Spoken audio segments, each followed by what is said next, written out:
we'll do the live thing first. Like.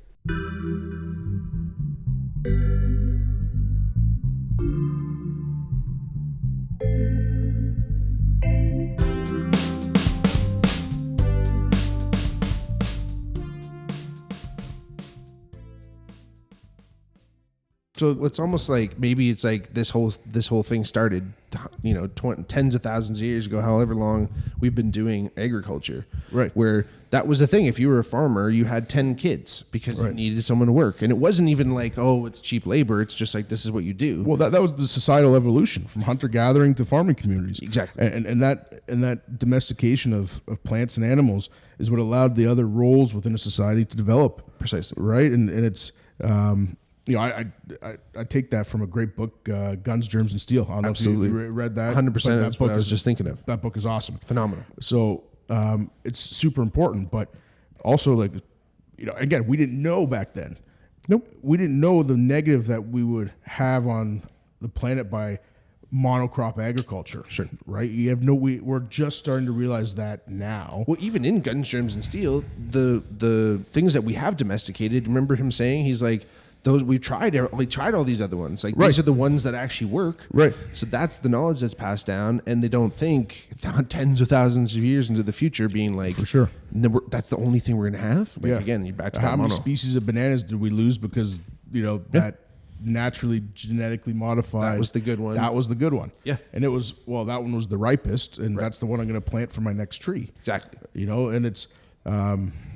That's a natural selection, natural choice, natural evolution. Yes. But without too much knowledge behind that, it can get you into this trouble, right? Like, again, it's like, not the perfect example is agriculture, right? If you that's why you have to rotate your crops. If you only farm one thing out of the soil, eventually it's going to suck all that one thing out of the soil that it needs. Right. And it's gone. I mean, that's back to the Dust Bowl again, all that shit, right? Exactly. But, and you look back at traditional stuff like the Three Sisters, about those, right? Like, for everyone listening who doesn't know, the Three Sisters is squash, corn, and peas, right? Yep. Like snow peas or whatever, climbing peas.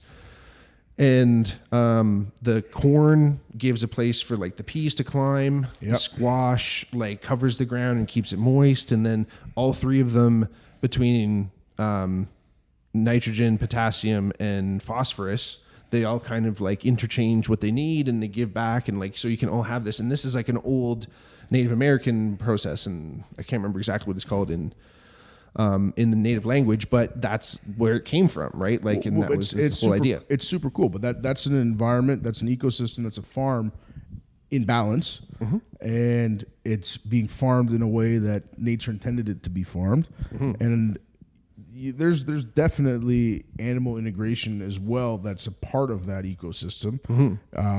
Whether they're being harvested for meat or not, animals do have an important part in that process too. So it's really, I think, comes down to us taking what we've learned from this industrialization process, taking what we've learned about how that's been harmful to the environment, how it's also been able to feed everybody. So, trying to find some balance in that, and then just creating those, that equilibrium, those natural systems and those natural farms, and farming in that way as much as we can. And if we have to have this, some form of technology or whatever it takes, like, there's a lot of natural technology that is often overlooked. Sure. Right. And, when we first started this business, we used to joke about, it's Mother Nature's the original technology. Big time. It's got billions of years of R&D behind it. Hell yeah. Right. So, and it's like, we kind of fucked it up when we started farming a certain way. Yeah.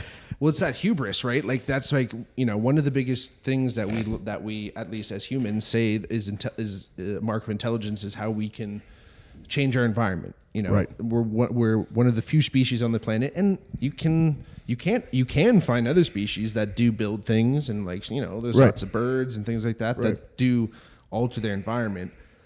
But definitely not necessarily to the extent that humans do, right? Like we go off, right? And there's like, again, it's a power that we have. It's this gift that we've been given that we're able to do this, and we're able to think about this or have the confidence to do it, whatever it is. The natural intelligence. The natural intelligence, right? It's our evolution. Again, if we are nature, right? There must be some natural intelligence there, but these other influences and where they come from. There's another podcast potentially. We might need to call a priest and a therapist for that one. But, for sure. But where these other things come from, right? Like, again, I remember there's actually a really cool documentary. I don't know if you've ever seen it. It's called I Am.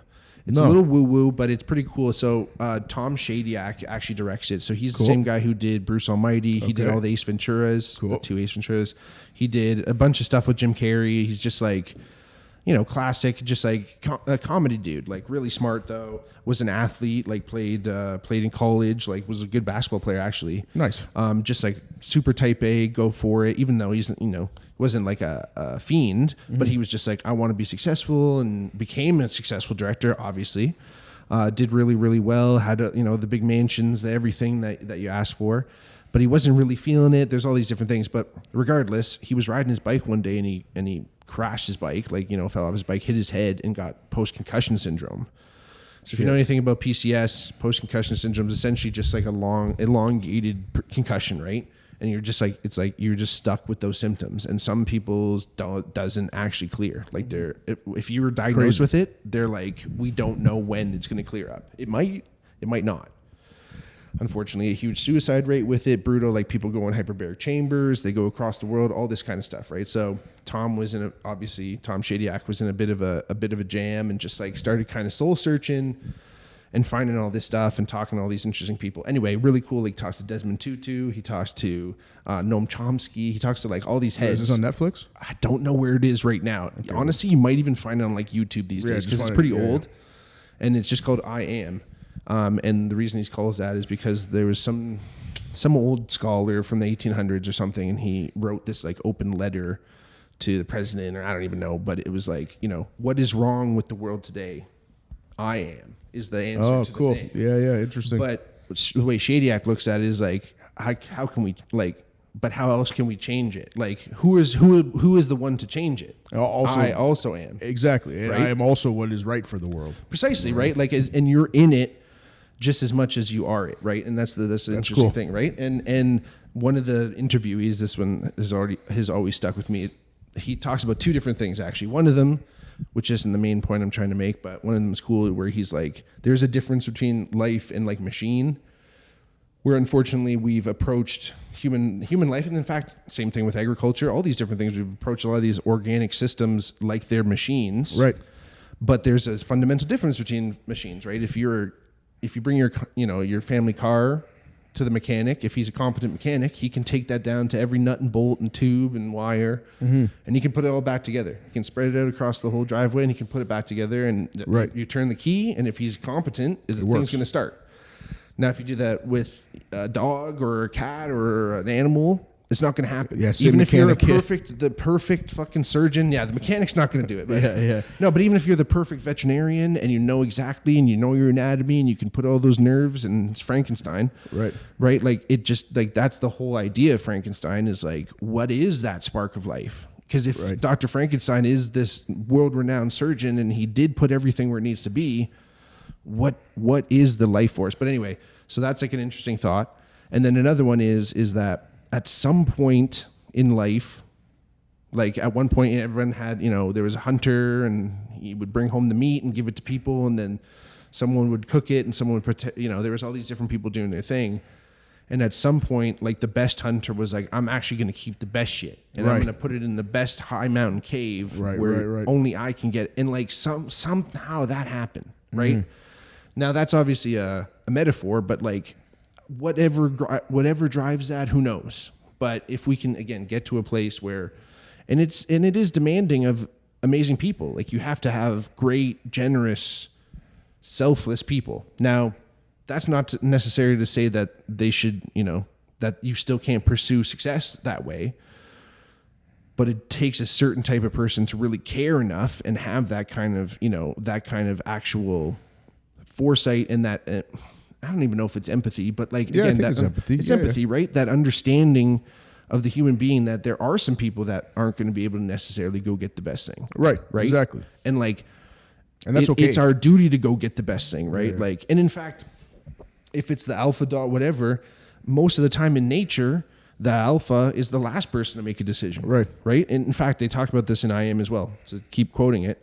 A bunch of like biologists, whatever, found out to be like, all right, what does like the alpha do in all these things? So they looked at all these different animals that have a clear like leader animal in lions, wolf, deer, right? All this stuff, right? So he looks at a deer, pack of deer, right? And they obviously the big elk, or the big bull, I should say, buck has all these big horns doing his thing. And they're like, okay, well, let's watch him. He's going to be the one that's going to say, and he's going to make the decisions, right? So big decision for any herd animal is where you're going to go get water. Yeah. Right? You're gonna cross the road or not cross the road. Yeah, literally. And which direction. Yeah. Because, if you go too fast, the slow ones at the back are going to fall off and they're going to get eaten. If you go too slow, you're susceptible to more predators. Right. There's a million different reasons why it's important of which one you're going to go to, right? And they thought, okay, the alpha is going to lift us head up and be like, all right, everyone, I made the decision, right? Like, this is where we're going to go. But in fact, what they found, and this was basically across the board of all these different animals that lived in groups, is that it was all egalitarian democracy. Everyone, so in this case with the deer, a few deer would start looking in the direction of a watering hole. Interesting. They'd be like, one's over here, one's over here, one's over here. As soon as if there's 100 deer, as soon as the 51st looked in one direction, that's where they're going. Well, have you seen that thing on YouTube? It's the first follower is the one that starts a movement. Yeah. So it's this one guy at a music festival. Oh. He's the crazy guy dancing by himself at the music festival. Okay. And then the first guy that joined him dancing, now there's two crazy people. Yep. Well, okay, now it's not an unpopular decision to go join that group of crazies. Yeah. So it's the first follower that is actually who makes the movement. Huge. So the person that goes first has the confidence to go first and put themselves out there, be crazy. Sure. But it could go either way. Yeah. For sure could. Right. Maybe it's embarrassing that they sit back down and it's like, oh, that was weird. Right. But if they get lucky and they did good dance moves or whatever, they get the first follower, and then now you get the collective buy-in. So like you say, it's kind of the same thing with humans too in that sense. Big time. It's the first follower at times it's an often overlooked leader. Sure. Right? Oh my first gosh, follower. Sure. Yeah. Oh, that's so true. Yeah. That's such a good way to look at it, right? You look at like, sometimes the head coach, only has so much effect on the players too. It's the assistant coaches that you get to know, for sure, right? Like things like that. It's actually the herd mentality too. The 51st deer, once they all look there, then that's where they go. That's cool too. It's just like that, right? Sure, like it's thing. Just that whole idea of just being like what we think as like nature fought in tooth and claw, and this whole idea of like that there's a strong leader that's going to make all the decisions and they're going to be the right decisions, or even if they're not, one person has to do it. Right. It's in fact a collective. It's a collective thing. We're all in this together. And that's, again, back to this nuanced conversation, is that we've been talking about alternatives to this factory farming. Maybe there is better ways if we look at these alternatives, we look at different routes to make that even more ethical, to make that easier, to not have that much of a demand on it, because that's the only way, 99% of it. If there's not that much of a demand, maybe it doesn't have to be so brutal. Right. Maybe we don't have to be, shoving these screaming cows down a chute and popping them like sometimes, and like some of them, right? I like know. It's horrible. It's a horror show. It is. It really is, and it's unfortunate. And that's again the unfortunate side of the industrialization process. The fortunate side is that it's fed a lot of people. Yeah. Oh yeah. Right. Well, we're here today whether because it's beef or chicken or pork or you can't say we're not here because of it. Exactly. Or it's just it's vegetables or like whatever is being produced. It allowed more people to be fed, which is a positive thing. True. And again, this will be a whole nother podcast if we keep going down this exactly. road. But I think like we said, I think it's about balance. 100%. Right. And I think there's having that positive outlook on things is important too, because absolutely. If it's just all chaos and reactive and negative, then it's that's not going to be a good place to go. Yeah. As much as we said, we're resilient and we can get through life and we can take whatever's coming at us, if we can at least know what's coming a little bit better, right? Like if we can kind of get to that point where we're guiding that thing, and I think that's the whole point today, right? Yeah. Finding that balance, understanding that as much as we're a part of nature, we can only lend a helping hand. Right. The harder we try to control something, the harder it's going to push back. Right? Well, and I think that's where we are today. We've tried super hard to control the system, this nature. We've tried hard, and it's fighting back. You're more fires around the world, more floods, more tornadoes and hurricanes and extreme weather. And it's like, that might be a result of like our impact on things. Sure. It might not be. Sure. But I don't know if we know that yet. Right. I used to sell insurance, man. So, fires, floods, it's going up. Yeah. Right. Unfortunately. Yep. And numbers don't lie. So I think you can look to that, but I think there is a path forward for all of this stuff. Hell yeah. Man, we've covered a lot today. Oh my gosh, that's how it goes on the Bigmark podcast. That's baby. crazy, dude. We're going everywhere in every which direction, man. Hamilton, crime. That's it. The 90s. Yeah, 100% AI was in there for and the natural intelligence. Natural, artificial. Oh my god. If anyone wants to find out more about June, where should they go? Yeah. So JuneRegen.com is our website. Yep. I'd also like to prescribe a documentary on Netflix. Sure. It's called Kiss the Ground. Okay. Narrated by Woody Harrelson. Yes. It was a big part of the inspiration for this business, and even the name June. I've got a brilliant business partner that came up with it, and June is the month throughout the year that the most carbon gets sequestered out of the atmosphere. So because plants are in full bloom, the leaves are big and they're harnessing that sunlight energy and they're absorbing those compounds that are floating around in the atmosphere. So cool. So the kind of theory behind the name of June is we want to be the largest sequester of carbon in the world. Unreal. And that's going to have a tremendous positive impact on our climate, and by putting more farmland behind these next generation farmers, I think it'll have a positive impact on our health as well. So, phenomenal. I think I'd be remiss if I didn't say, the investment side of it as well is also a positive one. Sure. Farmland is one of those things that it keeps going up in value. It's got so low correlation to anything else that it's almost zero. The lawyer said I can't say it's zero, right? But, it's almost zero. Wow. So if you're looking for an alternative investment that's not Bitcoin, if you don't like that volatility, if you don't like volatility of the equity markets, farmland is a super safe place to put your money. Hell yeah. So the investment side of our business is good. Phenomenal. It's actually phenomenal. I'm probably not giving ourselves enough credit here, but I think we've cracked the code, man.